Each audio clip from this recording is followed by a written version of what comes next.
በቃ መወዳደር አልችልም እኔ ለምን እንቁላሉን እኔ አስጠይቂያለሁ በሃይማኖት ማስጠይቂያለሁ ሲህር ነው ድግም ተሰርቶበታል መተት ተሰርቶበታል ተብያለሁ በእንደዚህ አይነት ነገር ደግሞ እኔ አልጫወትም ስለዚህ ኢትዮጵያ ትኬት የገዛችሁ ለውድድሩን ስፖንሰር ያደረጋችሁ ምናምን እኔ አልጫወትም ማለት ነው በድግም ሰርቶ ነው ከዚህ በፊትም ንቃተ ህሊናን በእንቁላሉ ከመታው በኋላ ነው በቃ ልጁ ከዛ በኋላ የጀዘበው ማለት ነው ስለዚህ እኔ ውድድር አልወዳደርም ትኬት የገዛችሁ ሰዎች በቃ ወይም ሌላ ተደባዳቢ ከውጭ አምጡልኝ ሐሙስ ሌላ ከመጣችሁልኝ ይገባለሁ ግን ከዚህ ሰውዬ ከመተታም ሰውዬ ጋር አልገባም በቃ ከዚህ ከበቀሉ ጋር አልገባም ይሄው ቲሸርታችሁን ውሰዱ አልፈልግም ያስ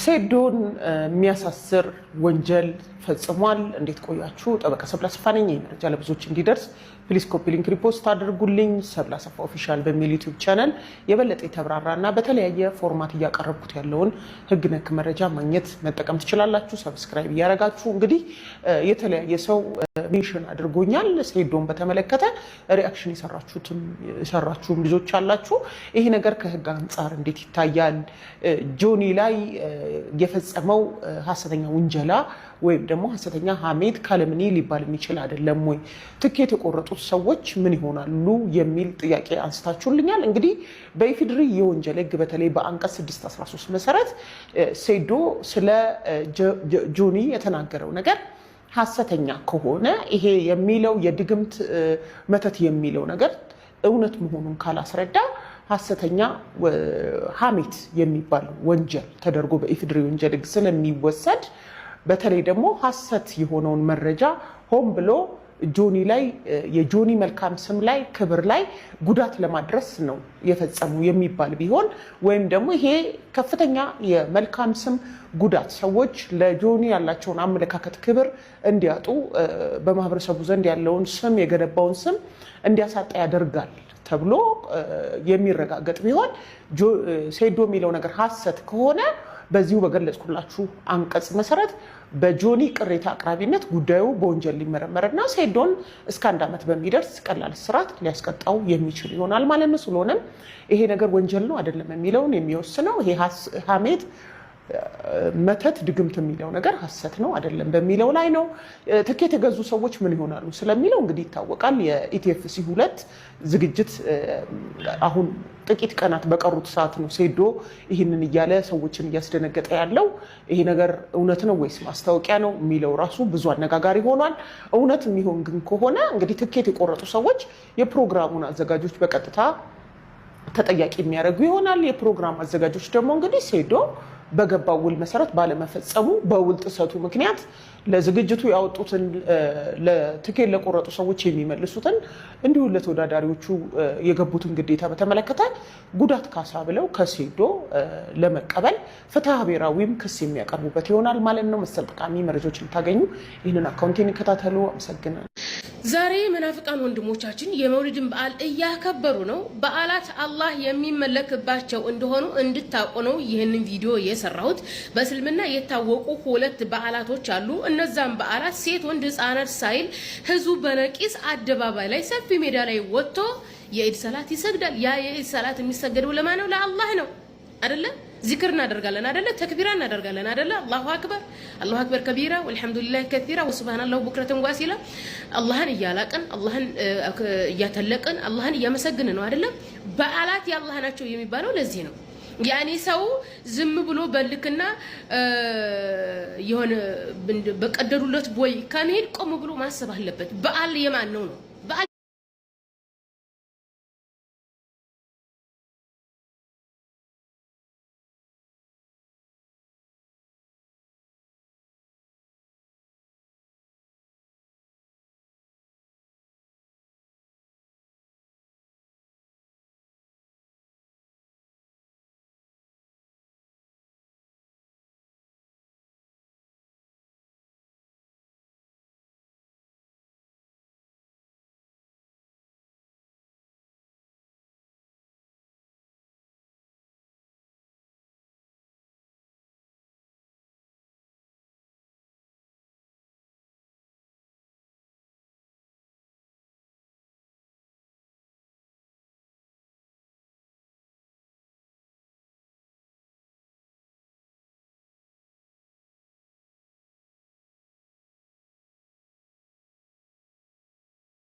የአላህ ነው። በዓላት ያላህ ናቸው። በዓላት አላህ የሚመለክበት ብቻና ብቻ ነው። ምክንያቱም እያንዳንዱን ቀን የፈጠረው አላህ እስከሆነ ድረስ አላህ የፈጠረውን ለፍጡር አንሰጥም። ነቢያችን መሐመድ አለይሂ ሰላቱ ወሰላም ሰው ናቸው፣ ፍጡር ናቸው። አላህ የፈጠረውን እንቀለሳቸው ሰተን በዓል አናደርግም። ምክንያቱም በዓላት አላህ የሚመለክበት ብቻና ብቻ ስለሆነ ለዚህም ነው በቁርአንና በሐዲስ በሱና በእስልምና ግልጽ ሁለት በዓል ብቻ የመጣልን ማለት ነው። እሱም ኢደል ፈጥርና ኢደል አድሃ ናቸው። አላህን ነው ያመለክን። አይ በኢደል ፈጥርና በኢደል አድሃ ሌላ ነገር ሲሰራ አይቻሉ የሚል ካለ ያሳየን። ራሳችሁ ታዘቡ። ለኢደል ፈጥር ስትወጡ አምሮባችሁ ለብሳችሁ ምንድነው የምታደርጉት? አልহামዱሊላህ አላሁ አክበር ከቢራ ሱብሃንአላህ ቡክረተን ዋሲላ አይደለም የምትሉት? ምንድነው ያን እዛ ጋር ምን እያደረጋችሁ ነው? አላህን እያወሳችሁ አላህን እያመለካችሁ ነው። ዚክር አላህን ማምለክ ነው። ሰላትም አላህን ማምለክ ነው። ስለዚህ በዓላት አላህ የሚመለክበት ነው። አምላካችን አላህ ሱብሃነሁ ወተዓላ ደግሞ ሙሉ ለሙሉ ለሱ የሚቀርብለትን ያምልኮ ስርዓት በሐዲስና በቁርአን አስቀምጦልናል። ሰዎች ለራሳቸው የራሳቸውን ክብር በእስልምና ውስጥ ወይም የራሳቸውን ጥቅም ለማስከበር የጨማመሯትን ነገር አምጥተን አንቀበልም፣ የሚያመጡትን አንቀበልም ለማለት ያክል ነው። ጠቅለል ባለ መልኩ በዓላት አላህ የሚመለክበት ነው ለማለት ያክል ነው። ሼር አድርጉላቸው ለመውሊድ አክባሪ መናፍቃን ወንድሞቻችን። መውሊድ ቢድዓ ነው። ወላሂ መውሊድ ቢድዓ እንደሆነ አንድ ቅንጣት ያህል ሸክ ባይሆን ቢድዓም ሆኖ እንደው ቢሰራ ምን ያደርጋል ነው የሚሉት። እኛ መሰራት የለበትም። ሱናው መቻለቀና ቢድዓው ለምን ይሰራል? ሱናውን ጨርሳችሁ ነው ወይ ለቢድዓ ሄዳችሁት ነው የምንለው። ለማንኛውም አትጨነቁ። እሱም የሚያከብረው የሚያስከብረው የሚለፋለት የሚናገርለት ስላለ ምንም እኛ ጋር አታምጡት። ይሄ የኔ አቋም ይታወቃል። መውሊድ ማን ጀመረው ብዬ ሻዓ እንደጀመረው የእስላም ጠላት እንደጀመረው እንዲያውም ትክክለኛ ረቢዑል አወል 12 ቀን ማለት መውሊዳቸው የልደታቸው ቀንነቱ ሳይሆን የሞቱበት ቀን መሆኑ ነው። እርግጠኛ በታሪክ የተወለዱበት ቀን ረመዳን ነው፣ ሻዕባን ነው። ሐታ ረቢዑል አወል እንኳን ቢሆን 9 ነው፣ 17 ነው፣ 12 ነው፣ 8 ነው፣ ኺላፍ አለው። የሞቱበት ቀን ግን ረቢዑል አወል 12 ነው። ለምንድን ነው የሞቱበትን ቀን በደስታ የምንውለው እኛ? ስለ ጾሙ ይላል። ታዲያ ከጾሙ ሰኞና ሐሙስ አትጾሙም? ለምን ሰኞ ትጾማለህ ተብሎ እኮ ተጠይቀው እንዴ የተወለድኩበት ቀን እኮ ነው ብለዋል። የተወለድኩበት ቀን ማለት ረቢዕ 12 እኮ ጾመው አይደለም እንደዚህ ያሉት፣ ሰኞን ስለ ጾሙ ነው። ሰኞ ቀን ጾም አንተ እውነት ነቢይን የምትወድ ከሆንክ። በዓመት አንድ ቀን መተህ ግን የፈለግከው በግመል አይደለም ሌላም ነገር ብታደርግ የነቢይ ወዳጅ ልትባል በኪታብ መስፈርት አታልፍ። እንዲያው ሌላውንም እየሰራው ይሄንን ብሰራ ምን አለብኝ ነው። እሱም ችግር አለው ብለን ነው የምናስበው። ምክንያቱም خلጡ عملا صالحا واخر سيئا እንዳይሆን ጥንቃቄ አድርጉ። አመት ተጠብቆ የሚደረግ የነብዩ የሚከበር በዓል የለም። ሐቂቃ አልይ አንድ የተናገሩት ንግር ልጠቁማችሁ። لو كان الدين ቢሆን ኖሮ ቢራኢ በራኢ በሰው አስተሳሰብ ቢሆን ኖሮ لكان اسفل خف የሚባለው አንድ ሰው ዱዓ አድርጎ ጫማው ላይ ካልሱ ላይ የሚያብሰው ታውቁታላችሁ። በራይ ቢሆን ኖሮ መታበስ የነበረበት ከስር ነበር እንጂ ከላይ አልነበረም። ከስር ነው ቆሻሻ ያለው። ነገር ግን ዲን በራይ አይደለም፣ በአላህ በመልእክተኛው ትእዛዝ የሚመጣ ስለሆነ ያንን ነው የምንከተለው። በራሴ በፍላጎት የማደርገው ነገር አለ። ነብዩን መወድ ከሆነ ነብዩን ማፈቅር ከሆነ ሱናቸውን ሐይል አድርግ፣ ልከተላቸው፣ ልውደዳቸው፣ በሳቸው ሐያት ልኑር፣ ያዘዙትን ልታዘዝ፣ የከለከሉትን ልከልከል። እኛ እንደ ኢስላም የሞቱበትንም ቀን ሐዘን ውስጥ ነን፣ እንደ ሐዘን አናሳልፍም፣ አልታዘዝንም፣ ቀደምቶቹ አላደረጉትም። እንደዚህም ደግሞ የተወለዱበት ቀን ብለን ደግሞ ድግሱን ደግሰንም የምናደርገው ነገር የለም። ለምን? ቀደምቶቹ አቡበከር አላደረጉትም፣ ዑመርም ዑስማንም ሌሎችም አላደረጉትም። ይህ ነገር የተከሰተው በ362 አካባቢ ነው። ነብዩ ከሞቱ ከ362 ዓመት በኋላ ነበረ የተጀመረው። ስለዚህም ይሄን ማድረግ የለብንም ነው። አነስ ማን ነው? ኢማሙ ማሊክ ረሕመቱላሂ ዐለይሂ ምን ይላሉ? መን ይብተዳአ ፊል ኢስላሚ ቢድዓተን የራሃ ሐሰነተን፣ በእስልምና ላይ አዲስ ነገር አምጥቶ መልካም ነገር ነው ብሎ የሚመለከት ካለ ፈቀድ ዘዐመ አነ ሙሐመድን ሰለላሁ ዐለይሂ ወሰለም ኻነ ሪሳላ፣ ሙሐመድ የአላህ መልእክተኛ መልእክቱን አበላሽቷል፣ ደብቋል፣ ዋሽቷል እያለ ነው። ለምን? አላህ በቁርአን ላይ አልየውመ ዛሬ አክመልቱ ለኩም ዲናችሁን ሞልቼዋለሁ፣ ወአትመምቱ ለኩም ዛሬ ዲናችሁ ሞልቻለሁ፣ ወአትመምቱ አለይኩም ኒዕመቲ ጸጋዬንም በእናንተ ፈጽሜያለሁ አሟልቻለሁ፣ ወረዲቱ ለኩም الاسلام ዲና ከሃይማኖት በኩል እስልምና ወድጄላችኋለሁ ብሎ አላህ የተናገረው ዲኑ ሙሉ መሆኑን ነቢዩ ሊሞቱ 81 ቀን ሲቀር የውሙ አረፋ ተራራ ላይ ሆነው የወረደች የቁርአን አንቀጽ ናት። ከዛ ምን አሉ? ፈማ ለም የኩን የውመኢዝን ዲነን ያን ቀን ዲን ያልሆነ በነቢዩ ዘመን ዲን ያልሆነ ነገር ፈላ የኩኑ ልየውመ ዲነን ዛሬ ዲን ሊሆን አይችልም። ወኢዛ ቁሪየ አልቁርአን ፈስተሚዑ ለሁ ወአንሲቱ ለዓለኩም ቱርሐሙን አልየውመ አክመልቱ ለኩም ዲነኩም ወአትመምቱ ዓለይኩም ኒዕመቲ ወረዲቱ ለኩም ልእስላመ ዲና። የነቢ ውዴታ በመጨፈር በመዝለል ነው እንደሚገለጽ። የሶላት ቦታ ለረቡል ዓለሚን ስጁድ ተደፍቶ ሰዎች የሚያለቅሱበትን ስፍራ መጨፈሪያ በማድረግ በጫት በማቁሸሽ ማን አደረገ? ይሄን ወዴት ነው እየሄደን ያለን? መስጂድ የተሰራው ለዚህ ነው። ኢማሙ ሻፊዒ ምን ወዳቸው ምናከብራቸው ምንከተላቸው ኢማማችን ይሄን አድርገዋል። አቡ ሐኒፋ አልኢማሙ አልአዕዘም ከማ ይቃል ይሄን አድርገዋል፣ አስተምረውናል። ሰሓቦች በዚህ መልኩ፣ ታቢዒዎች በዚህ መልኩ ውዴታ ገልጸዋል። አይደለም የጭፈራ ሱስ ያለበት ሰው ወንጀል ከመሆኑ ጋር አንድ ወንጀል ብቻ ይሆናል። ጭፈራ ቤት ሄዶ ሱሱን ይወጣ። የረቡል ዓለሚንን ቤት ስጁድ ርኩዕ የሚደረግበት የኢዕቲካፍ ቁጭ የምንልበት መስጂድ ጭፈራ ቤት ሲሆን በጣም ያሳዝን። በነቢ ውዴታ ስም በሶላዋት ስም ዘፈን ሲዘፈን ያሳዝን። ሶላት አለ ነቢ እኮ ዒባዳ ነው። ጀነት የሚገባበት ወንጀል የሚራገፍበት አጅር የሚገኝበት ዒባዳ ነው። እንዴት ተብሎ ነው የተከበረውን ሶላት አለ ነቢ ከከበሮ ጋር ከሙዚቃ መሳሪያ ጋር ከተቃኘ ከሀገራችን ከሚባለው የዘፈን ቅኝት በማይወጣ አቀራረብ እንዴት ነው የነቢ ሶላዋት በዚህ መልክ የሚረክሰው?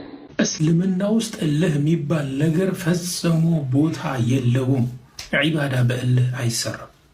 መውሊድ በመጣ ቁጥር በተከበረው በአላህ ቤት ውስጥ መደረግ የሌለባቸውን ነገራቶች በእልህ በብሽሽቅ እየተደረጉ አሁን ደግሞ ሌላ ሌቭል ላይ ከፍ ብለዋል። መውሊድ በመጣ ቁጥር በመውሊድ ጉዳይ ላይ የሚያወሩት አላዋቂዎች ናቸው። ከዑለማዎች ጋር እውቀት ካላቸው ከእውቀት ባለቤቶች ጋር ቀርበው ለመወያየት ዝግጁ አልሆኑም። መውሊድን በእልህ ሱና ማድረግ አይቻልም። በእልህም ደግሞ መውሊድ አክባሪዎችን መውሊድ ቢድዓ ነው ብሎ ማሳመን አይቻልም በመሳደብ። መውሊድ በኢትዮጵያ መከበር እንዳሌለበት በሲምፕል በሎጂክ ላሳያችሁ። መውሊድ ኢትዮጵያ ላይ ከመከበሩ በፊት የነበረበት ጊዜ አለ፣ ወይም ያልተከበረበት ጊዜ አለ፣ ወይም አዲስ የመጣ ነገር መሆኑ የታወቀ ነው። እሺ እፍተረድና ለምሳሌ ይህ ነገር አዲስ የመጣ ነው እንበል። ይሄ መጽሐፍ የምትመለከቱት አዲስ መጤ መጽሐፍ ነው እንበል። ይሄ መጽሐፍ በመምጣቱ ምክንያት እኛ ህዝባችን በሙሉ ተበጠበጠ፣ በዚህ መጽሐፍ ምክንያት ማለት ነው። አስሉ ምንድን ነው የምናደርገው? ያንን ብጥብጥ ለማስወገድ ከፈለግን አዲስ ነገር ይዞ የመጣ አካል ያንን አዲስ ነገር ይዞ ይወጣል። خلاص በዚህ መጽሐፍ ምክንያት ብጥብጥ የሚከሰት ከሆነ ይህን መጽሐፍ ተዋለው።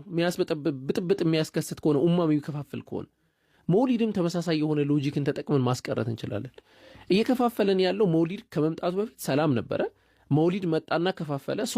መውሊድን ማስወገድና ከነፍስያ መውጣት ከባድ ነው ያናል? ላ ወላሂ። ሰላም አለይኩም ወራህመቱላሂ ወበረካቱ። መውሊድ ላይ ነብያችን አይቀሩም፣ ይመጣሉ ማለት ነው። ግን ነብያችንን ለማግኘት ሰዒድ መሆን አለብን ማለት ነው። መውሊድ ላይ ነብያችን ይመጣሉ፣ ግን የሚያዩት ሰው አለ፣ የማያዩትም አለ። ያ ጀማዓቱል ኸይር፣ እስኪ እናንተ ፍረዱ። ይህ ግለሰብ ምን እያለ ነው? ይህ አህባሽ ነቢዩ ሰለላሁ ዐለይሂ ወሰለም መውሊድ በሚከበርበት ቦታ ላይ ይመጣሉ እያለ ነው። ዓለም ላይ ስንት ቦታ ነው የሚከበረው መውሊድ? አንድ ሀገር ላይ ስንት ቦታ ነው የሚከበር? ስንት ቦታ ነው የሚመጡት ነብዩ አለይሂ ሰላቱ ወሰላም?